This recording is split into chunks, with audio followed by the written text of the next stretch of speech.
Bye.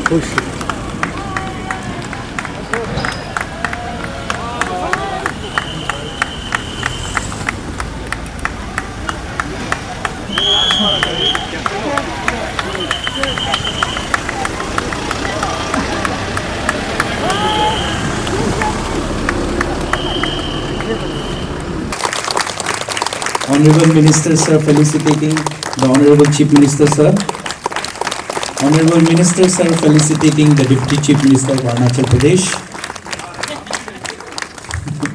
And of course, घर का हो या बाहर का हो, तोहफा तोहफा होता है, ले लेना चाहिए ना. So thank you. आज हमारे एक अरुणाचल टूरिज्म का और अरुणाचल का फ्यूचर का एक ऐतिहासिक दिन है, क्योंकि आप सबको पता है 2020 मार्च से लेके आज तक हमको एक ऐसे बीमार से और ऐसे होल पेंडेमिक से जाकर कर रखा है. और सबसे प्रॉब्लम जो है, सबसे जो कोरोना जो है हमारा टूरिज्म डिपार्टमेंट को, सबसे टूरिज्म क्षेत्र में, इंडस्ट्री में सबसे माने खराब इफेक्ट पड़ा है कि उसको बाकी डिपार्टमेंट सेक्टर में जितना भी है उससे ज़्यादा हमको झेलना पड़ा है कि टूरिज्म सेक्टर में. तो टूरिज्म सेक्टर में जब इंडस्ट्री को जब ऐसे इफेक्ट पड़ा है कि हमारा जब ऐसे इफेक्ट पड़ा है तो टूरिज्म का आना जाना, टूरिस्ट का आना जाना स्टेट में बंद हो गया, डोमेस्टिक टूरिस्ट हो या इंटरनेशनल टूरिस्ट हो. जब ऐसे सिचुएशन जब आ गया, एक स्टेट से दूसरा स्टेट जाना प्रॉब्लम हो गया और एक डिस्ट्रिक्ट से दूसरा डिस्ट्रिक्ट जाना प्रॉब्लम हो गया. उसी बीच हमारा माननीय जो विजनरी एक यंग एनर्जेटिक चीफ मिनिस्टर ने एक आइडिया कॉन्सेप्ट किया कि क्यों ना हमारा डोमेस्टिक या इंटरनेशनल टूरिज्म का प्रॉब्लम के बीच हम अपना को एक आत्मनिर्भर का तरीका ढूंढ के दिया है और टूरिस्ट को रीस्टार्ट करने के लिए स्टेट में दिया गया था. तो शुरू जो हम लोग का प्लान था टूरिज्म डिपार्टमेंट का, हम अक्टूबर से शुरू करेगा. अक्टूबर में अरुणाचल में क्या होता है कि बारिश खत्म नहीं होता है, तो कुछ टूरिज्म का पूरा जो एक्टिविटी का एक रुकावट आ जाता है कि बीच बीच में, इसलिए हम थोड़ा टाइम को आगे ले जाके आज मार्च को स्टार्ट करना पड़ा है. पिछले साल कोविड पेंडेमिक से चलते देश का इकोनॉमी और पूरा दुनिया का इकोनॉमी और अपना राज्य का इकोनॉमी को काफ़ी नुकसान पहुंचा है, काफ़ी झटका हुआ है. लेकिन मैं देख रहा हूं कि प्रैक्टिकली खास करके टूरिज्म इंडस्ट्री को सबसे बड़ा नुकसान टूरिज्म इंडस्ट्री को हुआ है पिछले एक साल में. तो जैसे हमारे माननीय डिप्टी सीएम साहब ने जो कहा कि देश का प्रधानमंत्री श्री नरेंद्र मोदी जी ने घोषणा किया कि टूरिज्म क्षेत्र को रिवाइव करने के लिए देखो अपना देश कार्यक्रम हम लोगों को कंडक्ट करवाना चाहिए. तो उसी लाइन में मैंने सोचा कि अरुणाचल प्रदेश, क्योंकि हम सब जानते हैं इस पूरे नॉर्थ ईस्ट का सबसे बड़ा राज्य है और इसका जैसे हमारा टूरिज्म मिनिस्टर ने बहुत डिटेली बताया कि इतना बड़ा है कि हम लोग बीइंग एन अरुणाचली, हम लोग सब ट्राइब्स के बारे में और सब जगह हम लोग अभी तक पहुंचा नहीं है. डीसीएम साहब ने भी इसका एक छोटा सा एग्जांपल दिखाया कि रिसेंटली हम लोगों का एक पार्टी का एक्टिविटीज, एक मीटिंग वहाँ पे नामसाई में हुआ. तो मैंने कहा कि कितने लोग नामसाई फर्स्ट टाइम आ रहा है, तो जो फर्स्ट टाइम आ रहा है मैं हाथ उठाने के लिए जो कहा तो 95% सभी लोग ने हाथ उठाया and it was shocking to me. तो वैसे भी मैं जब भी इंटरेक्शन करता हूँ सभी लोगों के साथ में, मैं हमेशा पूछता हूँ कि आप अरुणाचल में कहाँ कहाँ पहुँचा. और ख़ास करके मैं जब अपना विधायक या ऑनरेबल मिनिस्टर्स के साथ में भी इंटरेक्शन करता हूँ, मैं उनको भी पूछता हूँ कि आप लोग अभी कौन सा डिस्ट्रिक्ट में अभी तक पहुँचा हुआ है. तो बहुत कम आउट ऑफ 100% अगर देखा जाए तो केवल सिर्फ 5% लोग होता है कि लगभग सभी डिस्ट्रिक्ट में टूर किया होगा. बाकी 95% कुछ डिस्ट्रिक्ट हमेशा छूटा हुआ ही रहता है. जैसे टूरिज्म मिनिस्टर साहब ने भी यहाँ पे एक्नॉलेज किया कि वो दिबांग साइड का और कुछ डिस्ट्रिक्ट्स में वो अभी तक पहुँच नहीं पाया. तो उस प्रकार से हमारा जो टूरिज्म का जो स्ट्रेंथ है हमेशा मैं, क्योंकि उससे पहले मैं टूरिज्म जब मैं मिनिस्टर था तो I was looking after tourism department as well. तो जो हमारा पोटेंशियल्स है टूरिज्म में, बाकी राज्य में ऐसे पोटेंशियल्स किसी भी राज्य में नहीं है पूरे इस देश में। तो टूरिज्म इंडस्ट्री एक ऐसा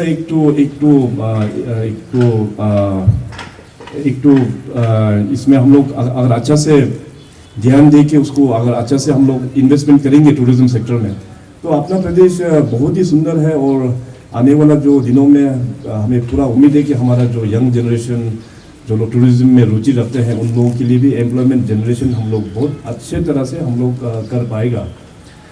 तो ये कार्यक्रम जो है आप सबको पता है कि 2 बैचेस में बांटा गया है इस साल का जो इवेंट है।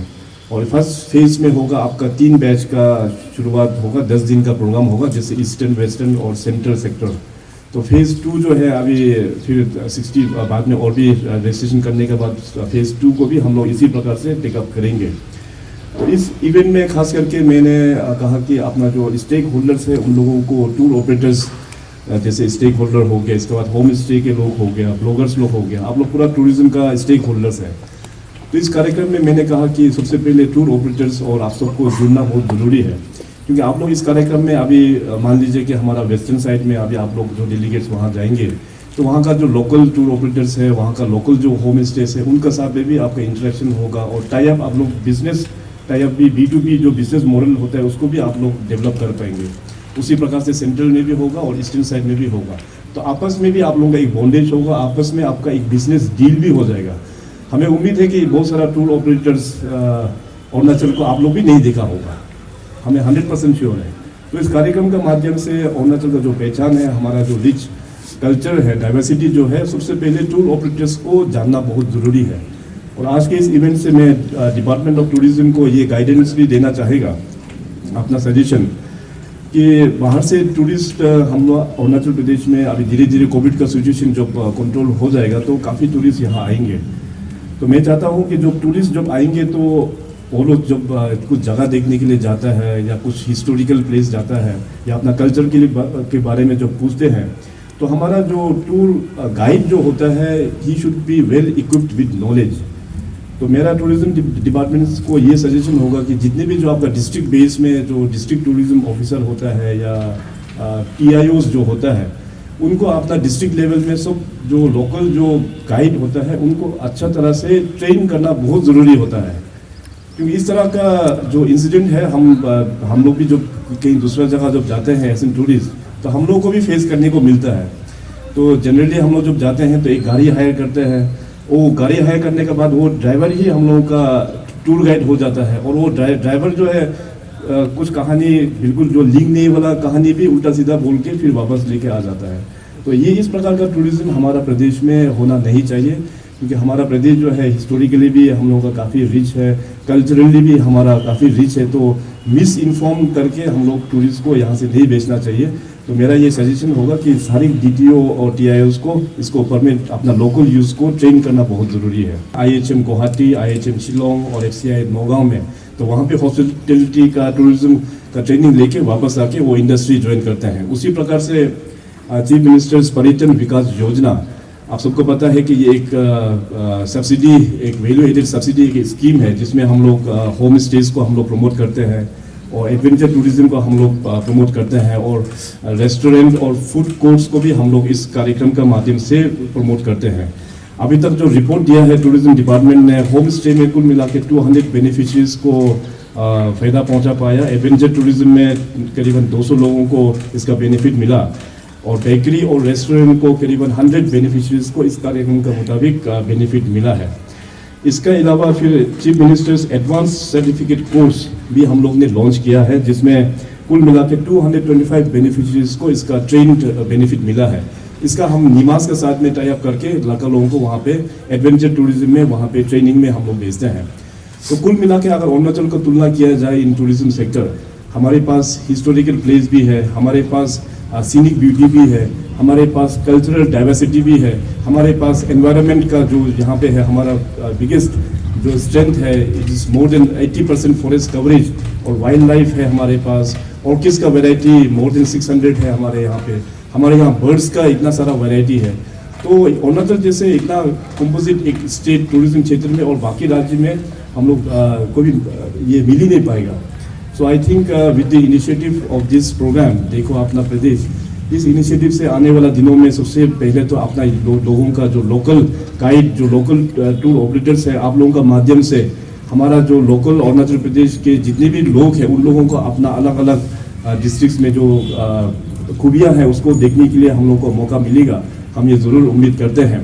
इस माध्यम से ये मैसेज देना चाहेंगे कि Arunachal Pradesh being the biggest state, अपना अरुणाचल प्रदेश के लोग भी सब जगह में विजिट हो नहीं पा रहा है। तो इस कार्यक्रम के मुताबिक एक अवेयरनेस लोगों को कि अपना प्रदेश इतना सुंदर है तो अपना प्रदेश भी देखना ज़रूरी है। सर रोड का तो अल्टीमेटम आपने दिया, जैसे ईटानगर का दिया, मेरा अभी ताली का आपका है, तो ये जानना चाहूँगी काफ़ी जो टूरिस्ट आते हैं बाहर से सर कंप्लेन रोड को ही लेके रहता है कनेक्टिविटी, तो आप अभी कुछ चैलेंज लोगे कि अरुणाचल प्रदेश का इंटीरियर में कब तक हाईवे या प्रॉपर रोड मिलेगा सर? देखिए ये इनफैक्ट जब मैं यहाँ पे इंटरनेशनल वुमेंस डे में जो आया था तो जो थीम था चूज़ टू चैलेंज हमें बड़ा इम्प्रेस हो गया। तो मैंने कहा कि अरुणाचल में सबसे बड़ा चैलेंजिंग तो कनेक्टिविटी को लेके है। तो जिस तरह से मैंने लास्ट ईयर ये पैकेज से जो ब्लैक टॉपिंग वाला रोड को मैंने चैलेंज लिया था वो काम भी पूरा ख़त्म हो गया। तो इस साल मैंने कहा कि why not Mayo Vijayanagar road जो सबसे पुराना रोड है सिंस यूटी टाइम से ही चल के आ रहा है, लेकिन कनेक्टिविटी अभी तक हम लोग दे नहीं पाया। तो इस चैलेंज को हमने लिया हुआ है। और दूसरा जो चैलेंज हमने रोड सेक्टर में लिया है ताली कॉन्स्टिट्यूंसी, वहाँ भी बहुत सालों से रोड का कंस्ट्रक्शन चल रहा है मगर पहुँच नहीं पाया है। तो इस दोनों क्षेत्र में हम इस साल हम जैसे भी कनेक्टिविटी पहुँचाएंगे। सर एक काफ़ी दिनों से एक मुद्दा चल के आ रहा है, चुनाव साहब को भी हम लोगों ने पूछा था, होम मिनिस्टर को भी पूछा था, हमारा अरुणाचल से 2 आदमी किडनैप हुआ था, स्टेटस क्या है? इसका स्टेटस देखिए क्योंकि वो लोग आसाम से बिलोंग करते हैं तो आसाम गवर्नमेंट ही वहाँ पे टैकल कर रहा है, तो आसाम गवर्नमेंट ही उसको ऊपर में आप लोगों को डिटेली बता पाएंगे। वैसे इस मैटर को लेके हमारा अभी तक डीजीपी से अभी मेरा आज मीटिंग है उनके साथ में, तो ब्रीफिंग आज वो देंगे। तो इसको ऊपर में बाद में आपको मैं शायद कल तक मैं अपडेट दे पाऊँगा। सर आफ्टर 1.5 ईयर एसएसबी का एलडीसी का भी एग्जामिनेशन कंडक्ट किया गया है, काफ़ी अच्छी बात है और काफ़ी लोग जो एक्सपीरियंस वो अप्रिशिएट कर रहे थे। सर क्वेश्चन ये रहेगा रिगार्डिंग यूडीसी का भी घोटाला हुआ था जो स्कैम हुआ था, तो यूडीसी के भी जो एक्सपीरियंस उनका भी यही सवाल है कि गवर्नमेंट और एसएसबी यूडीसी के एग्जामिनेशन को रिकंडक्शन कराएगी कि नहीं, और कब अगर होगा तो कब तक होगा सर? देखिए ये एलडीसी वाला मैटर तो ऑलरेडी हम लोग ने री एग्ज़ाम कंडक्ट भी करना शुरू शायद कर दिया है और शायद हो भी गया है। और जहाँ तक यूडीसी का जो मैटर है मैं एक बार डिपार्टमेंट के साथ में बैठ के इसका निटी-ग्रिटीज़ क्या है उसको हमको एग्जामिन करना होगा। सर आपने चैलेंज अभी जैसे कहा ईटानगर का रोड का आपने चैलेंज लिया था, ख़त्म हो गया। ईटानगर में सर 9 टू ब्रिजेस है, अलग अलग सेक्टर को कनेक्टिविटी करता है, रोड है जूली रोड है, वो भी almost at the verge of completion, काफ़ी सड़क है सर, आपको भी मालूम होगा। सारा रोड का प्रोजेक्ट आपने अबंडन कर दिया, ऐसा क्यों किया सर? क्योंकि ओनली हाईवे में तो लोग नहीं चलते हैं, सबवे में भी चलते हैं। नहीं वो अबंडन किया हुआ नहीं है सर, सारा प्रोजेक्ट रिजेक्ट हो गया असेंबली से, आप ऐसे खबर में नहीं हो बिल्कुल बात पूरा गलत है। क्योंकि ईटानगर नाहरलगुन का जो रोड सेक्टर है हाईवे तो प्रायोरिटी है ये, इसके अलावा दूसरा प्रायोरिटी जो है हमारा पूरा सेक्टोरियल रोड्स।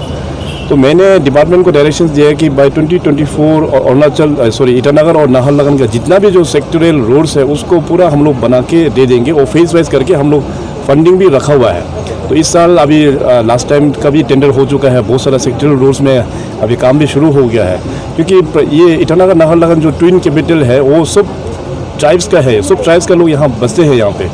तो इसको थोड़ा सा रोड नेटवर्क को ठीक करना ये गवर्नमेंट का हम लोग का पूरा प्रायोरिटी है।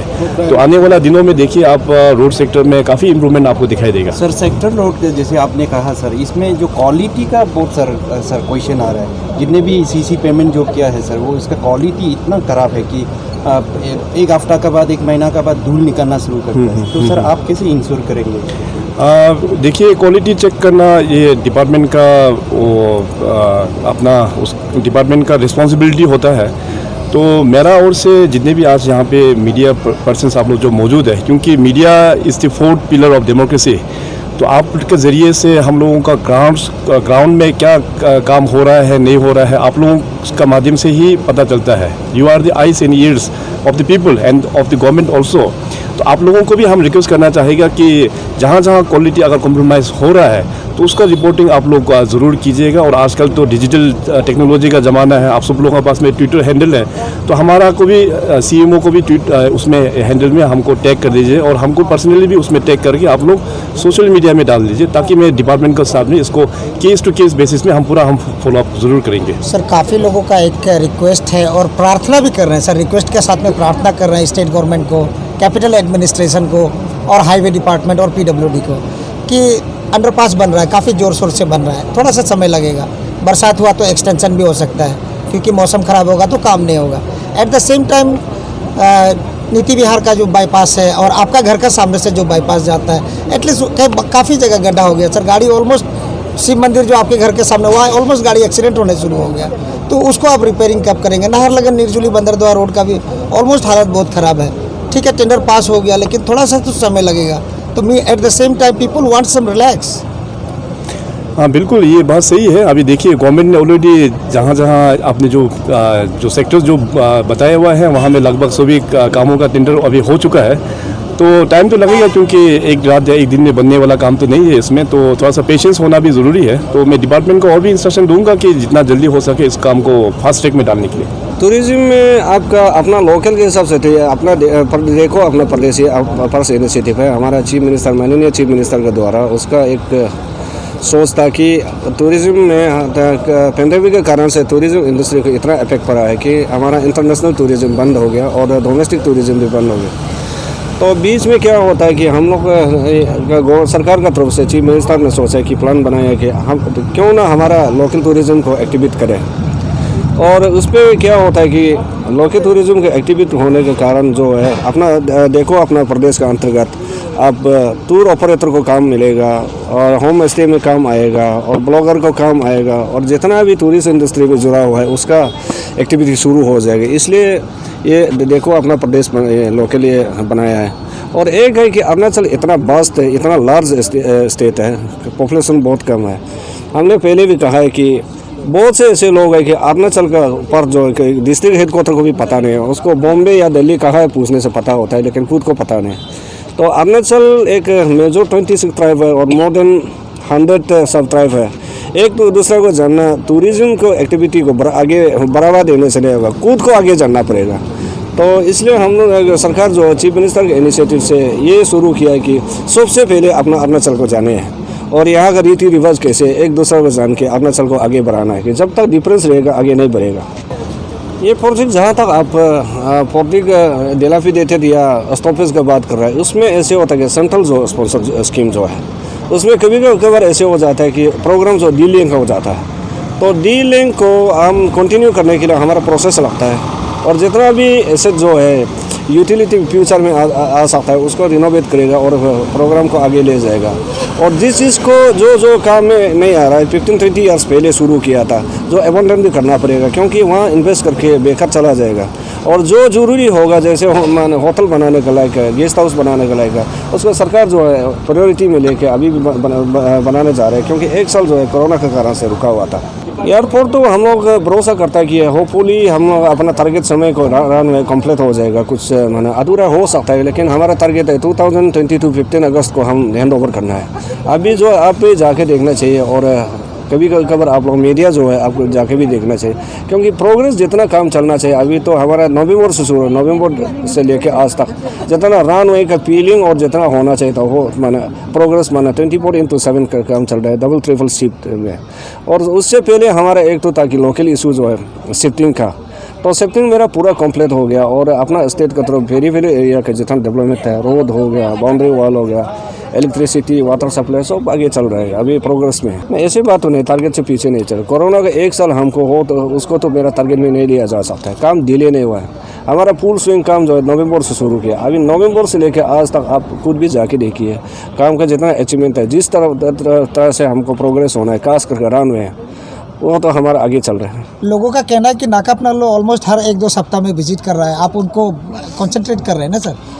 ये तो होलोंगी जो एयरपोर्ट है अरुणाचल का एक ड्रीम प्रोजेक्ट है और बोलने से ये प्रोजेक्ट जो है फॉरगॉटन माने भूल चुका था। तो उसका तो 2013 में शुरू हुआ। जब से हमारा माननीय मुख्यमंत्री पेमा खांडू जो सरकार संभाला है, तो उसका ये टारगेट था कि उसको टाइम में ख़त्म करना है, और ये थैंक्स मोदी जी को भी देना चाहिए। उसके इनिशिएटिव से आज हमको एक तो मौका मिल रहा है कि उसको देखने का, तो मेरा तो जाना बनता है, क्योंकि एक सिविल एविएशन मिनिस्टर के होने के नाते अरुणाचल को इंटरेस्ट देखना सबसे मेरा प्रवृत्ति है कि, और मेरा सरकार का प्रवृत्ति होता है कि हम तो सप्ताह क्या दिल्ली जाने को मन करता है, लेकिन कुछ काम और रह जाता है, दिल्ली नहीं जा पाता। देखिए, ट्रांसपोर्ट सर्विस का अरुणाचल का एक बहुत लंबा समय से है, और कुछ इंफ्रास्ट्रक्चर यूटी समय में बनाया गया, और जितना इंफ्रास्ट्रक्चर खराब हो गया, डैमेज हो गया, उसको वन गो में तो नहीं कर सकता है, लेकिन फेस वाज मैंने जहाँ गाड़ी मूवमेंट का और फ्लाई का कैपेसिटी के हिसाब से जहाँ ज़रूरी है रिनोवेशन तो चल रहा है अभी, और जहाँ ज़रूरी है वो कर रहा है, और जिस हो सकता है कि अभी कुछ और रह गया होगा उसको भी आगे जाके करेंगे।